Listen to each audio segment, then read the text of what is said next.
दो भाइयों के झगड़े की एक कहानी बताता हूँ मैं। एक बार दो भाइयों में झगड़ा हो रहा था। उनका पिताजी झगड़ा देखकर जोर जोर से हंस रहे थे। दोनों भाई एक मकान के बंटवारे को लेकर लड़ रहे थे। पिताजी को हंसता देखकर दोनों भाइयों ने पूछा, पापा हम लड़ रहे हैं और आप हंस रहे हो, आपको क्या हो गया? पिताजी ने कहा, बेटा तुम इसके चक्कर में पड़े हो। तुम दोनों मेरे साथ कल चलना, मैं तुम्हें अनमोल खजाना दिखाऊंगा। अगले दिन तीनों बस से यात्रा पर निकल पड़े।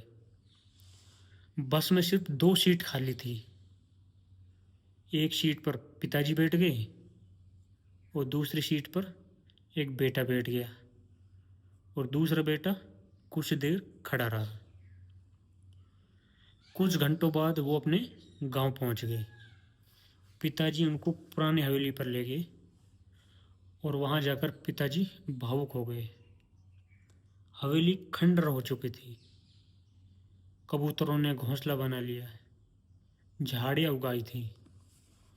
पिताजी रोते चले जा रहे थे और उनसे कह रहे थे, देख रहे हो इसको? इस हवेली में तुम्हारा बचपन बीता था। इस हवेली के लिए मैंने अपने बड़े भाई से झगड़ा किया था। हम मरने मारने पर उतर आए थे इस हवेली के चक्कर में। जैसे कल तुम लड़ रहे थे, आखिरकार हवेली तो मुझे मिल गई, लेकिन भाई विदेश चला गया और उन्होंने जाते वक्त कहा, ये तू ही रख लेना, और रिश्ता ख़त्म। मैंने अपने भाई को खो दिया इस हवेली के चक्कर में और आज ये हवेली खंडर बन चुकी है। तुम दोनों ऐसे ही लड़ते रहे, मकान और ज़मीन तो रह जाएंगे, लेकिन रिश्ता ख़त्म हो जाएगा।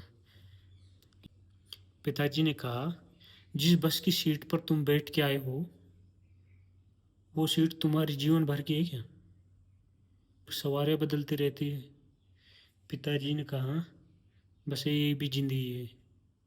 इसलिए मेरे भाइयों, कभी भी अपनी औलाद के लिए अपने भाई का हक मत खाना, क्योंकि आपको मकान ज़मीन पूरी जायदाद तो मिल जाएगी, आप कब्जे में ले लोगे, लेकिन जो रिश्ता है भाई का, वो ज़िंदगी भर ख़त्म हो जाएगा। इसलिए सभी भाइयों से मैं रिक्वेस्ट करता हूँ कि अपनी औलाद की संपत्ति बढ़ाने के लिए अपने भाई से कभी भी झगड़ा मत करना। अगर वीडियो अच्छी लगी हो तो कमेंट और शेयर ज़रूर करना।